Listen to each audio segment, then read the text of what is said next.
How is it working with friends? Never work with your friends. Like, how long do you think it would take you to get 20 million subscribers? Give me like 4 months. Content creation's so easy. For sure. Hit me with the juicy ones, bro. Come on. Welcome to the first episode of our weekly podcast. In our new set, we're finally Yes. situated in a really nice space. It's so beautiful in here. So let me explain to you guys what this is. This is You Media. This is where we help creators build valuable attention. And this is our weekly podcast, but our first ever episode. And what we're going to do is we're going to answer 3 questions and we're going to discuss them. But I don't actually know what the questions are. So apparently you found them? I've got 3 basic questions. Nothing too deep. We're just going to, basic questions for now, because we need to rely on the audience. We need to rely on you guys to drop some questions in the comments, and then we'll start answering them every week. Fair enough. Yeah. Fair enough.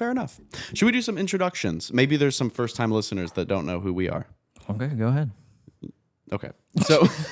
So my name is Nathan. You can also find me on the Unspeakable channel. I've been doing YouTube for 11 years, and we have generated probably around 35 million subscribers across all the channels, 17 billion views, which is crazy. So I've been in the creator game for quite a while now. It's been a journey.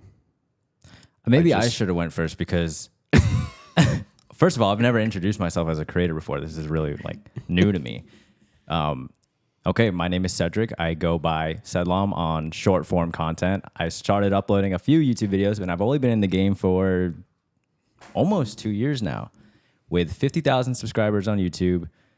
I just hit 50,000 followers on Instagram last night, and 250,000 followers on TikTok. This dude's killing it. So we grinding out here. This dude, you're killing it, dude. Dude, I appreciate that. I appreciate that. That growth is insane. I remember literally looking at your Instagram last week, and you were at 35,000. I was somewhere around that. And now you're at 50,000. Yeah, that's momentum, man. What video is going viral? What are you buying those followers? No, dude, I can't afford the followers. Come on. It's the home design content. Home design. Isn't that crazy? That's wild. So, I guess to give you guys a better sense of the content that I make, it's mainly tech. I dip my toes in home design, lifestyle content, and gaming. And I, redesigned my living room. And there's a video going viral right now. It's at 3.5 million views. And so it's just climbing. And that's just the unboxing video. The second video of me actually installing these wood panels is at 800K or something like that. Oh, wow. So it's climbing. And then after those are generating views, I'm just posting and posting and posting, either every day or every other day, just building the momentum. Each of those videos are at 100K. So it's very consistent. Crazy. And I'm just gaining followers through all that stuff. That's awesome. Now you're killing it. But before we get into these 3 very interesting questions that I don't know, but you basic questions. The only thing we ask from you guys that if you get something valuable from this podcast, just share it with a friend. Send it to one of your creator friends. We're here to spread the message and just help creators make better videos, generate better ideas, and ultimately build better and more valuable attention for their audiences. So, yeah, I think it's a very unique situation we got going on. We have someone who's been in the game for 10 plus years now. And then there's me who's just starting in this new generation of content. Yeah. So I think it's very interesting to see your perspective and my perspective. So for sure. Yeah. Let's kick it off. I have this fun question. Okay. Let's think. I want you to think of the 4 most influential creators. Let's say there's a YouTuber Mount Rushmore. Who are you putting on there? Okay. Wow.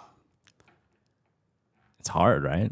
I feel like it's different answers for every person. I'd say PewDiePie for sure. Yeah. An OG. He's on my mountain. I have to put Mr. Beast up there. Same. I have to.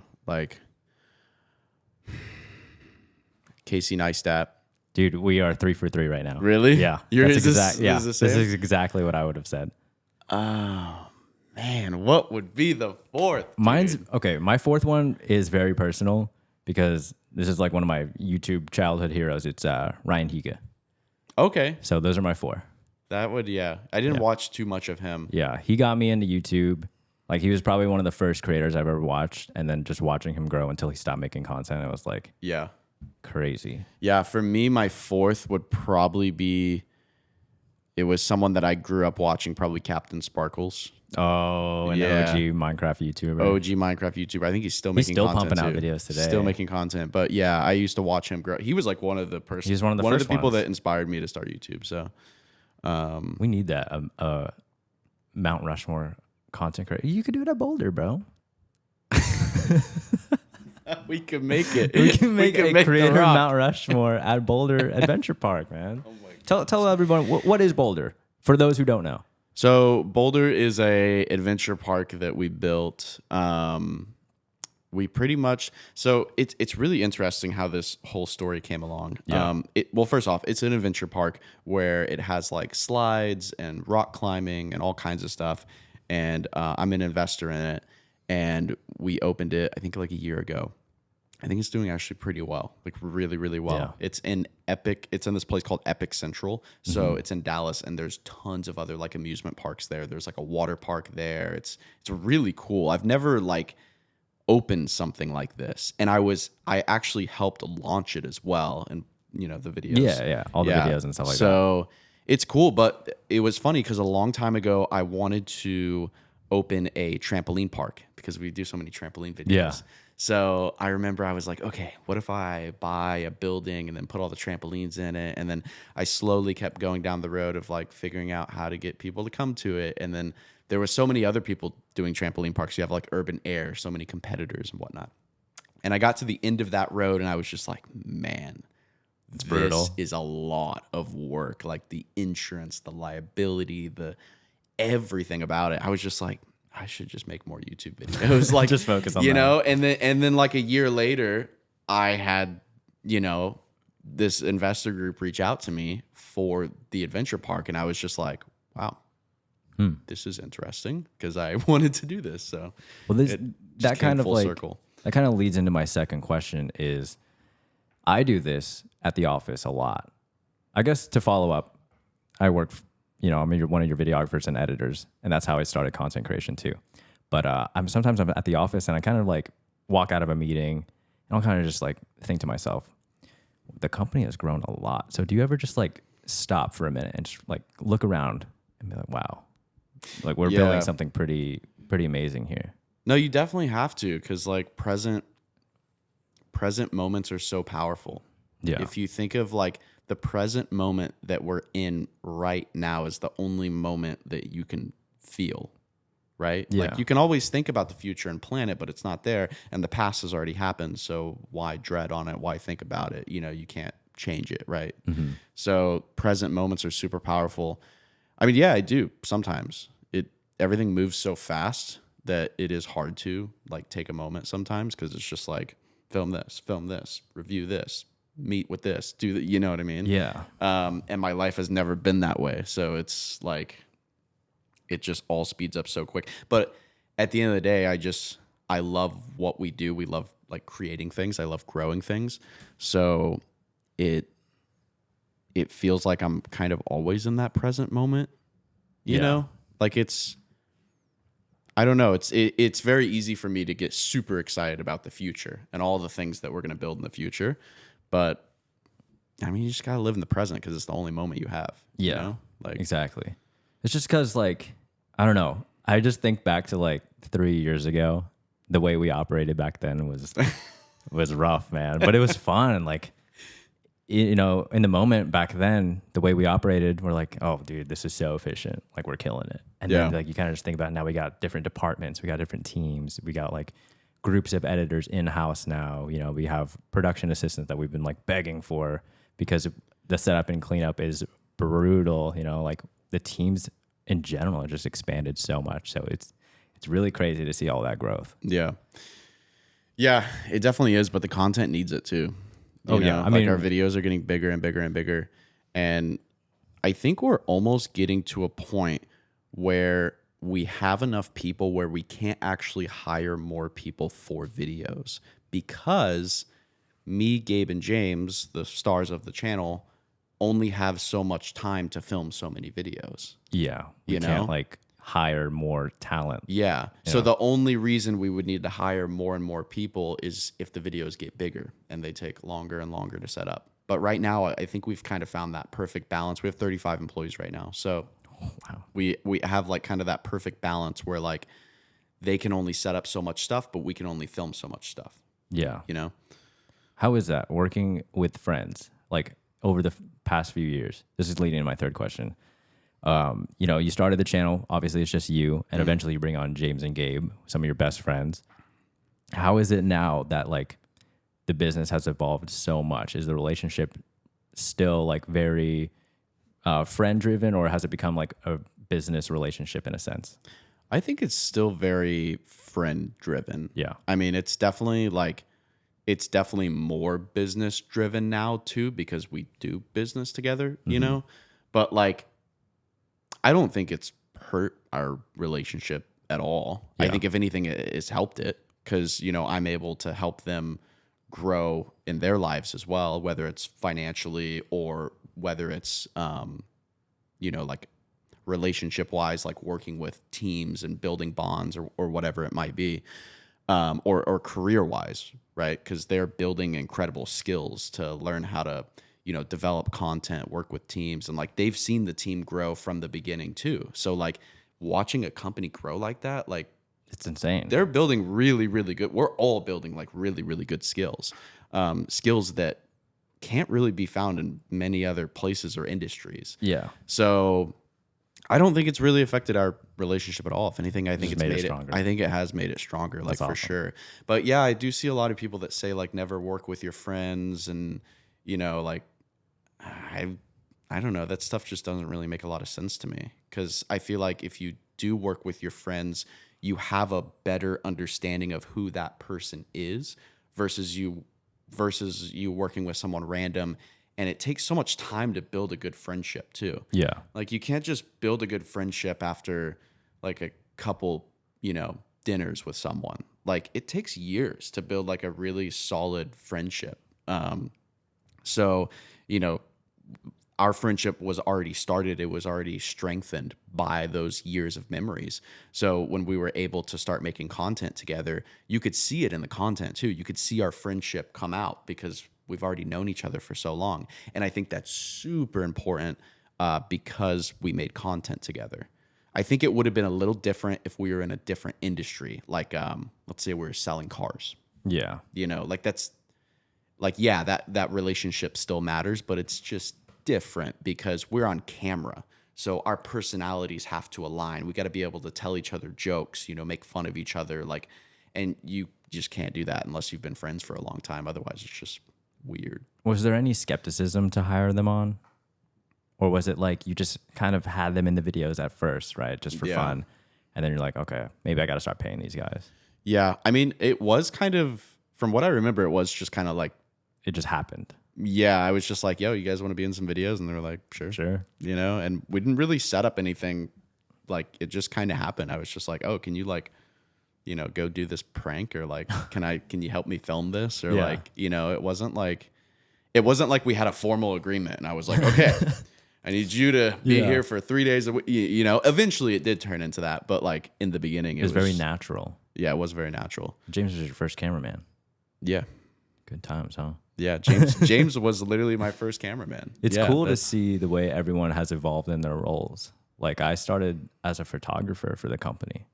And then I remember a couple months later, I'm like, I shoot video, man. If you ever want some help with the videos. Yeah. So thank God we got me on the videos, because like I don't know how long I could have taken pictures of merchandise. Dude. Yeah. And now you're like leading creative meetings. We're hosting a podcast together. Like it's just, we've started this channel, and then Jordan and I started the studios channel. So yeah. the company, the channels, like everything is just growing. Yeah, that's man. that's another thing. The Unspeakable Studios channel, y'all literally started that. We took like that was y'all's idea. We pitched that so many times. We're like, dude, Yeah. because so much stuff was happening offset, and we're like, this is hilarious. Let's just film it and post it on another channel. Because back then it was a behind the scenes channel, and we're like, dude, this would crush it. Yeah. You know, and now we've just turned it into like a little mini vlog channel, and it's still like killing it. You know, it was on its deathbed for a while, but we revived it. Yeah, it's doing we're almost at, I think we're at 20, maybe 22 million monthly views. Yeah.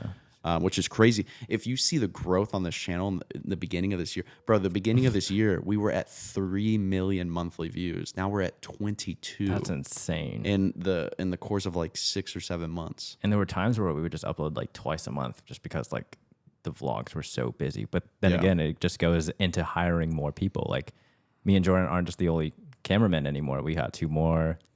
We got more editors, so everything is more efficient. We could finally grow more channels. Yeah. Dude, it's been crazy seeing the growth. Yeah, it has been wild for sure. But is that your third question? Yeah. No way, this is already over. I got more. I brought some backups. Hold on. Bring out the backups, bro. I wrote some on my phone. Here we go. Bring out the this backups. one's a little juicy. Hit me with the juicy ones, bro. Come on. Oh, it's not really juicy, but so this is something I want to learn: is how do you find the balance between your work life and your personal life, or does that even exist? Is your personal life work? So the way I look, well, first off, to answer your question in the most simple way, I don't think there is balance. I don't think it exists. I think it's something people try to fight and people try to balance, and like it just doesn't work. I think it totally depends on where you are in your life, you know? Mm-hmm. Like, for example, let's say you have someone that's been, you know, building a company for 15 years. They finally build it to a point where it's making, you know, $10 million a year or something crazy. And then they decide to, you know, step away from the company a little bit and find some balance, right? Like, you could consider that balance, right? But another way to look at it is I think your life has seasons, and those seasons, sometimes you just got to go all in. Sometimes you just got to be like, there is no balance. There is no, like, you know, like you are starting YouTube. You're starting YouTube. I know you've been doing like shorts and TikToks for a long time, but you're just now getting into YouTube. Mm-hmm. I think you have like 4 videos up right now. But like, I think this is the season for you to just go all in. Like maybe for the next 2 years and just like, hey, there is no balance. Like I'm gonna work on the weekends. The question is like, what do you want to sacrifice for what level of success you want to get out of it? And for me, the first like 4 to 5 years of my YouTube journey, it was nonstop going, and it's still that way today. But when I say nonstop, I mean like there was not a so now I take like 1 to 2 days off a week, like Saturday, like weekends usually. But first 5 years, I didn't take a single day off. Wow. I mean, it was like nothing. Like I would, like 1 day off was like extremely rare, and I was working all day. And some people, like when they hear that, they're like, that's brutal. Yeah. It didn't suck because I loved what I was doing, but I realized that was a season in my life where if I could just grind this out for 5 years. I remember there was 1 year I uploaded 800 YouTube videos. Like I was all in, and then I was like, I can chill later. Yeah. You know, like I had my mindset was, you know, kind of messed up. It was like, I can sleep when I'm dead. Like I don't need to sleep right now. You know, it was unhealthy. I was obsessed. It was unhealthy. I still tried to be consistent with actual health though. Like I still tried to eat healthy, go to the gym, you know? So I guess the other question is a better question. I mean, is to understand that your life is going to have seasons, and sometimes you have to go all in. But I think the other question is, what are you willing to sacrifice? And I think you have to answer that, right? Because if you can lay out what you're willing to sacrifice to get to whatever goal you're trying to achieve, then that could be your balance, right? So maybe, for an example, maybe you're like, I am not willing to sacrifice my health, which I think everyone should do. Like, do not sacrifice your health. Like, so you're like, okay, I'm still going to go to the gym every day. Mm-hmm. I'm still going to eat healthy every day. You know, so I'm not going to compromise on that, right? So maybe that's the first thing you do in the morning or whatever. Or maybe another one would be relationships, family, right? Not going to compromise on that, right? So, you know, if my mom wants to get dinner, like I'm going to do it, right? And maybe there's other things like, you know, obviously you got to take care of your pets and, Yeah. you know, all that stuff, right?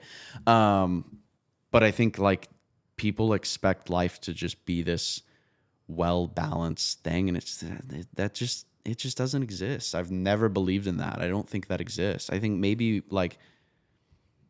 when you retire, but like even retiring sounds terrible because then your life has no purpose. You're like, what are you doing? What do you got going on the next day? Yeah, it is so insane to me that people think that, okay, I'm going to work for the, you know, let's say you start working when you're 20 and you work all the way till you're 60. I'm going to work for 40 years and then I'm going to retire and live my life.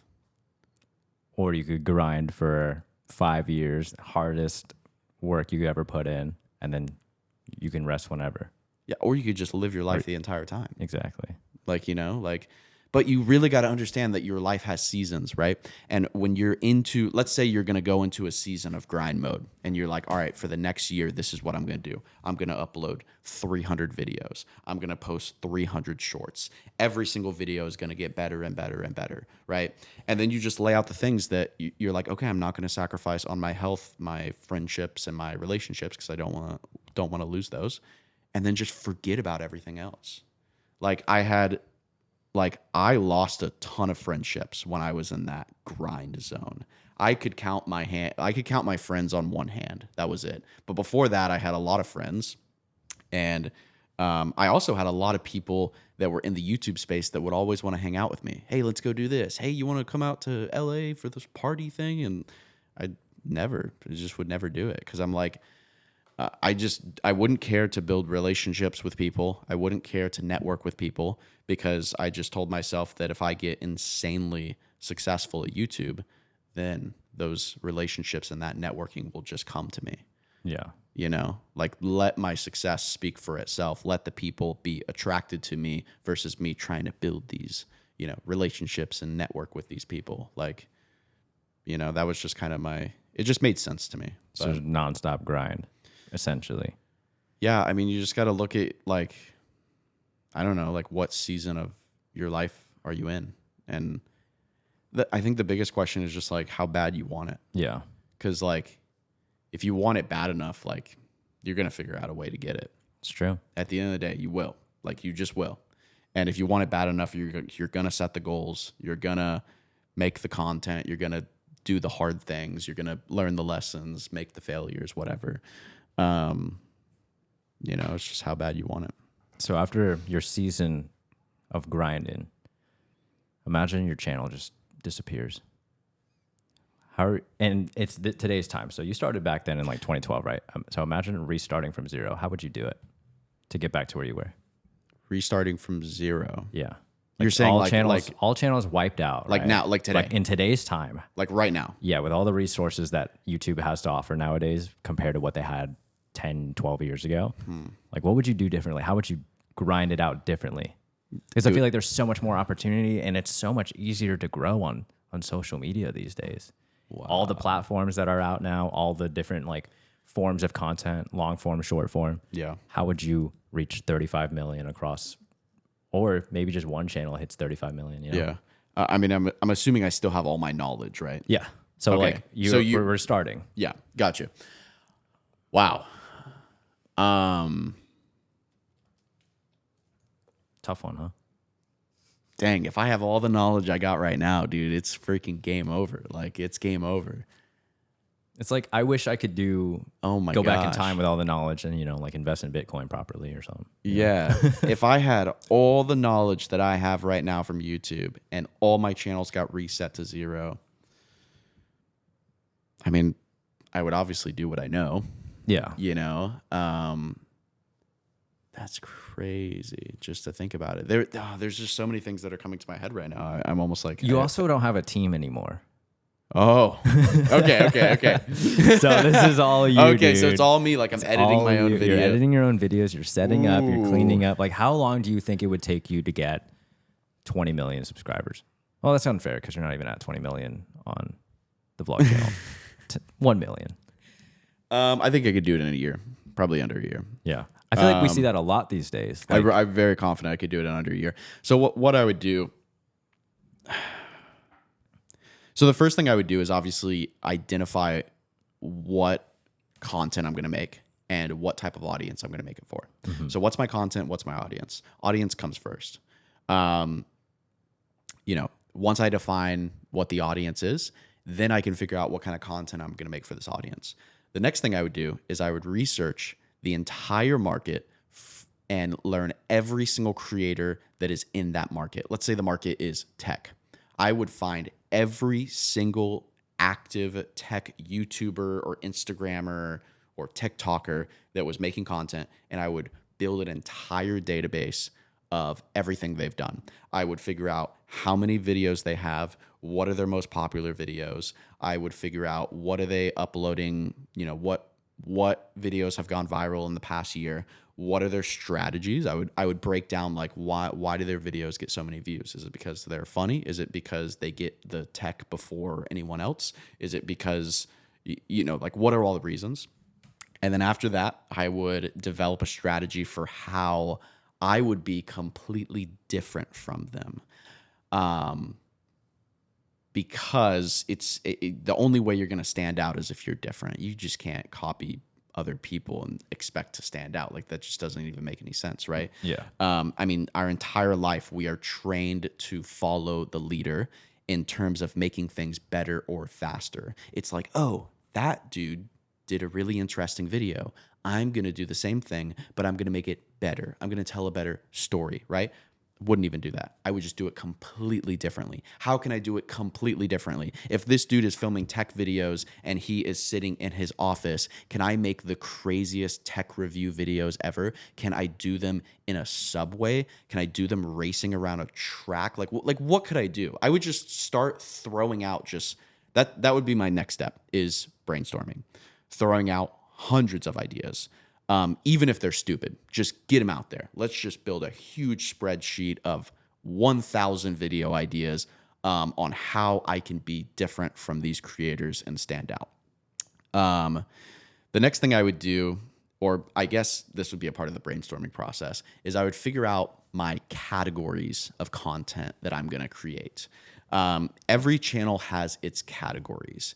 If you're a tech YouTuber, you maybe have a category of content where you review it. Maybe you have a category of content where you test it for a week. Maybe you have a category of content where you talk about the new tech coming up in the future.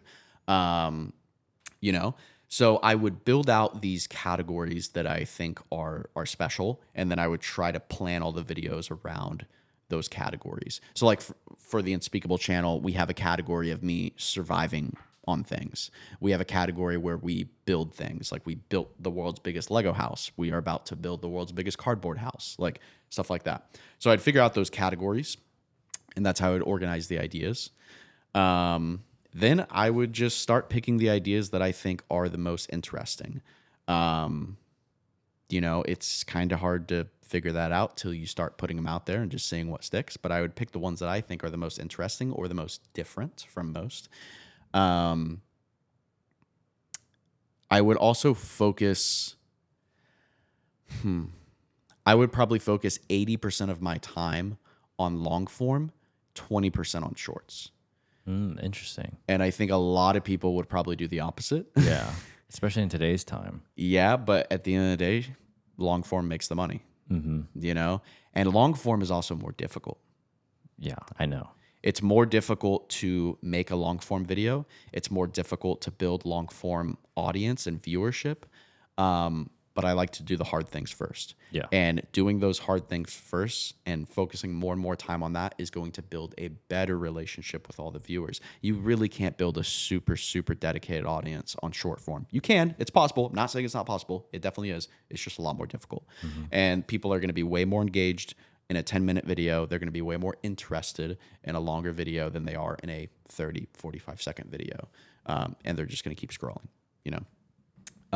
So I would probably do 80%. But then again, here's the thing. It also depends on what type of content you're making, right? Because every audience is different, right? So there could be a certain type of audience that only watches this type of content in long form, and then maybe you could make it for short form, You know, like I really don't see a lot of tech review type videos in short form. Like, has anyone done like a super quick 60-second review of the new iPhone in short form? Maybe they have. Yeah. Probably exists. I just don't see it very often. It's Yeah. more so the longer videos, like the 10-minute tech review videos. They break it down, you know. So I would try to think of what are things that I could pull that other people aren't focusing on in my audience or niche that I'm doing. So if all of the creators are focusing on short form, then I would just double down on long form. If all of the creators are doing the opposite, I would do the opposite. I would just try to do the opposite of what they do, because I think that's what's going to make you stand out. Because if you go into an industry and every single creator is only making short form content, and you start making long form, and your long form is just like 10 times better than all their short form, you're going to start to stand out, and you're also going to make a lot of money because long form makes the money. True. Right? True. So, and then what would I do after that? After that, I would obviously start making the videos, posting them, editing them.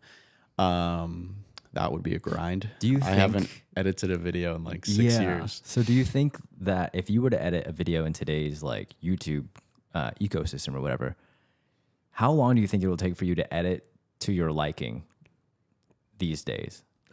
I literally haven't edited a video in like 6 years. And like the way, you know, you edited your videos back then, completely different to how videos are I would now. have to relearn that entire skill. You would have to relearn the entire skill. You would have to think of like, oh, what moments are people going to stick around for, and like actively think about retention in the back of your head. Like that's something that you probably never thought about back then. Yeah. So it's such a weird skill to like relearn and then have to apply all those new rules essentially. Yeah.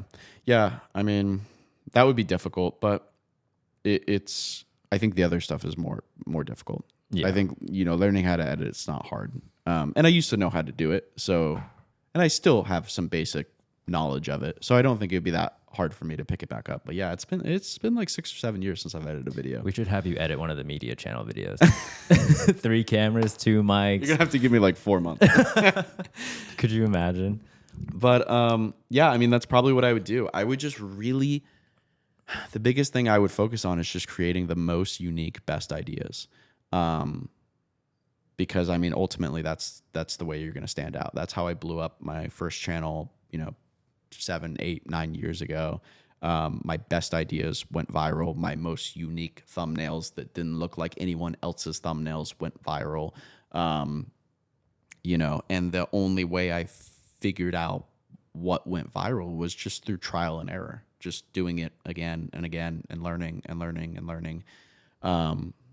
So yeah, I would just do the same thing, but yeah, I would just really focus on those ideas. And it's hard to focus on good ideas when you're, now obviously I have all the knowledge that I know, but if you're just starting on YouTube, or maybe you're at 1,000 or 10,000 subscribers or even 100,000, focusing on good ideas is always going to be extremely difficult. And you have to focus on your audience too, right? You have to figure out like what is remarkable to them, what is unique to them, what is different to them, what have they not seen before? What are ideas that you could merge together that they're familiar with? There's so many ways to think of ideas. But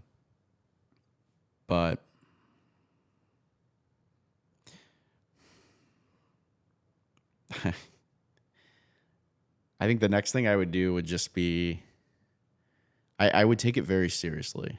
You have to. I would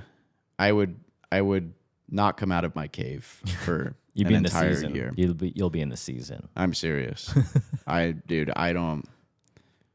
Bro, it's brutal. it ain't a joke. Dude. It's brutal. It ain't a joke, dude. If you want to be the best, you got to do what the 0.05%. That's the thing. Man. People think content creation is so easy. Physically, it's Absolutely easy. not. Physically, like Dude, it's not you like wanna we're know- blue collar workers, but like content creation's hard, man. You want to know what's so difficult about content creation?